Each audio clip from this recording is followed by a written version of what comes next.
अस्सलाम वालेकुम गाइस, कैसे हैं आप लोग। उम्मीद है कि खैरियत से होंगे। फिर से स्वागत है आप लोगों का एक न्यू वीडियो में। इस वीडियो में हम बात करने वाले हैं, बहुत सारे लोग कंफ्यूज है कुवैत को लेकर कि कुवैत जाने के लिए कौन कौन से डॉक्यूमेंट्स लगते हैं, कहां से वीज़ा मिलेगा और एज लिमिट कितनी होनी चाहिए और एजुकेशन कितना होना चाहिए कुवैत जाने के लिए। तो आज हम इसी पे बात करेंगे। वीडियो में बने रहें आखिरी तक और हमारे चैनल पे नए हैं तो चैनल को जरूर सब्सक्राइब कर लें और बेल आइकन को प्रेस करना ना भूलें। तो बढ़ते हैं वीडियो में। उससे पहले कि आप लोग देख सकते हैं मैं गाड़ी में बैठा हूं और मेरी आज ड्यूटी लगी है साले की। साले आपको नहीं पता है तो मैं बता दूं, साले उसको बोलते हैं फार्म हाउस को, अरबी में साले बोलते हैं। तो मेरे कफील और मैडम आज जाने वाले हैं साले, तो मैं वही जाने वाला हूं और आप लोग को रास्ते में सारी बातें बताता हूं, क्या क्या डॉक्यूमेंट्स चाहिए, क्या क्या कितनी एजुकेशन होनी चाहिए और कितना पैसा लगेगा, वीजा कहाँ से मिलता है। तो सारी इन्फॉर्मेशन मैं आपको रास्ते में देता हूँ और रास्ते का जबरदस्त व्यू देता हूँ। नाइट का व्यू है और कुवैत का नाइट का व्यू यार जबरदस्त होता है। तो बने रहे वीडियो में और चलते हैं हम लोग रोड पे। अब मैं आप लोगों को दिखाता हूँ और सारी बातें करते हैं। तो सबसे पहले अगर किसी भी गल्फ कंट्री में या किसी भी अगर आपको अपनी कंट्री छोड़ के किसी दूसरी कंट्री में अगर आपको जाना है तो उसके लिए आपको सबसे पहला जो आपका डॉक्यूमेंट है वो आपका पासपोर्ट है। तो सबसे पहले आपको पासपोर्ट की जरूरत पड़ेगी, ठीक है। अब आप पासपोर्ट बनवा लिए हो और एज लिमिट जो होती है गल्फ कंट्री में आजकल जो है बहुत नियम कानून चेंज हो गए हैं, पहले जैसा नहीं है। पहले क्या था कि कोई एज लिमिट नहीं रहती थी, किसी भी एज में यहाँ पे आ जाते हैं। हाँ, स्टार्टिंग की एज रहती थी लेकिन जो है बाकी कितने ऊपर हैं कितनी ज्यादा एज है उससे मतलब नहीं रहता था। लेकिन अभी जो है नियम चेंज हो गया है। स्टार्टिंग की एज तो है लेकिन अभी जो है एज लिमिट भी बांध दी गई है कि अगर इतनी उम्र है आपकी तो ही आ सकते हो, अगर इससे ज्यादा है तो आप नहीं आ सकते, या इससे कम है तो नहीं आ सकते, ये तो पहले से ही है। तो एज जो है आपकी कम से कम जो है अगर स्टार्टिंग की बात करें तो 18 पार होना चाहिए, यानी 20 से 22 होनी चाहिए, 21 22। और अगर आप ज्यादा एज के हैं तो कम से कम 40, उसके ऊपर के जो है 40 तक का निकल जाता है। थोड़ा सा मुश्किल रहता है लेकिन निकल जाता है लास्ट, ठीक है। उससे ऊपर वालों का वीजा नहीं निकलता है किसी भी गल्फ कंट्री में। तो चलो एज भी हो गया आपका, पासपोर्ट सब डॉक्यूमेंट्स में सबसे पहला पासपोर्ट, एज लिमिट हो गया। दूसरा डॉक्यूमेंट जो है आपको कुवैत आने के लिए आपकी पीसीसी, ठीक है। पीसीसी बहुत जरूरी है। पीसीसी कुवैत में लगती है और भी किसी कंट्री में लगती है वो मेरे को मालूम नहीं है, लेकिन पीसीसी कुवैत में तो पक्का लगती है। शायद बहरीन में भी लगती है, मेरे को कंफर्म नहीं है लेकिन शायद वहां पे लगती है। पहले शायद दुबई में भी लगती थी, अभी दुबई में लगती है कि नहीं लगती है कंफर्म नहीं, लेकिन कुवैत में पीसीसी लगती है। तो दूसरा हो गया डॉक्यूमेंट्स आपका पीसीसी। तीसरा, आप किस पर्पज से जाना चाहते हैं, यानी किस काम में जाना चाहते हो, किस काम में कुवैत आ रहे हो या आना चाहते हो, या किसी भी गल्फ कंट्री में जाना चाहते हो या किसी और आउट ऑफ कंट्री जाना चाहते हो, तो कौन से काम में आप जाना चाहते हो।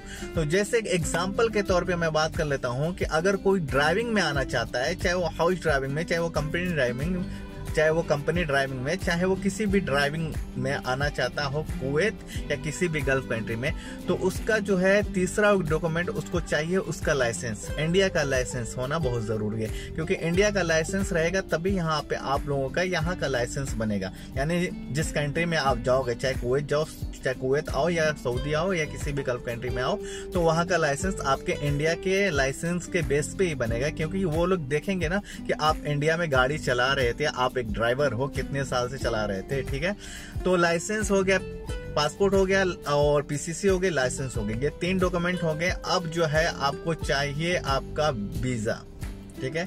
अब वीजा कहाँ से मिलेगा वो आप लोगों को अच्छे से पता है, किसी ऑफिस से कांटेक्ट करो या फिर कोई आपका भाई बंधु रहता हो किसी गल्फ कंट्री में, चाहे कुवैत चाहे जहां भी आप जाना चाहते हो, तो आप उनसे कांटेक्ट करो। यही 2 ऑप्शन रहता है, तीसरा ऑप्शन तो नहीं है। तीसरा ऑप्शन जो है ऑनलाइन अप्लाई करने का, तो ये बहुत लोगों को पता है या बहुत लोगों को नहीं भी पता है कि ऑनलाइन कैसे अप्लाई करते हैं, और मालूम भी रहता है तो करने से डरते हैं कि पता नहीं कैसा है, सही है गलत है, कैसी वेबसाइट है।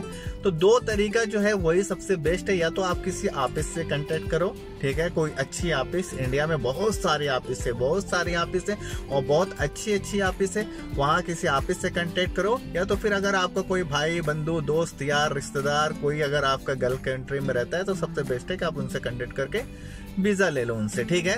वो आपको कहीं ना कहीं जुगाड़ करवा देंगे। वीजा की बात होगी कहाँ से मिलेगा कैसे मिलेगा, ठीक है। अब बात कर लेते हैं कि कितना पैसा लगेगा।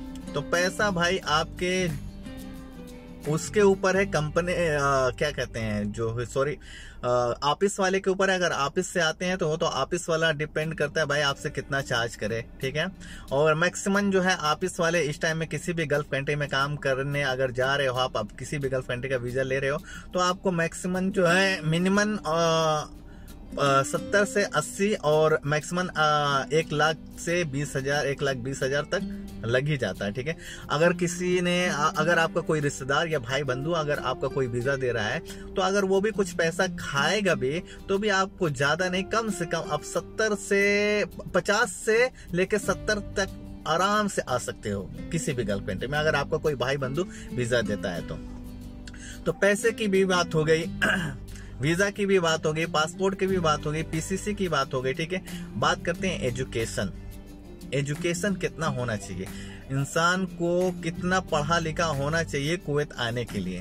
तो कुवैत आने के लिए बहुत ज्यादा पढ़ा लिखा नहीं चाहिए, या किसी भी गल्फ कंट्री में जाने के लिए अगर आप हाउस ड्राइवर में आते हो या किसी ऐसे हल्के फुल्के ड्राइविंग में आते हो तो आपको ज्यादा पढ़े लिखे की कोई रिक्वायरमेंट नहीं है। आप अगर नॉर्मल सा भी आप पढ़े लिखे होंगे, आपको थोड़ी सी भी जानकारी होगी तो मुश्किल नहीं है, आप आ सकते हो। हाँ, लेकिन आप अगर किसी दूसरे जॉब में जाना चाहते हो, कैशियर हो गया, टेक्नीशियन हो गया, या किसी ऐसे जॉब में जाना चाहते हो, इंजीनियर, तो फिर आपको तो वो पढ़ाई करनी पड़ेगी, तभी ना किसी और जॉब में जाओगे।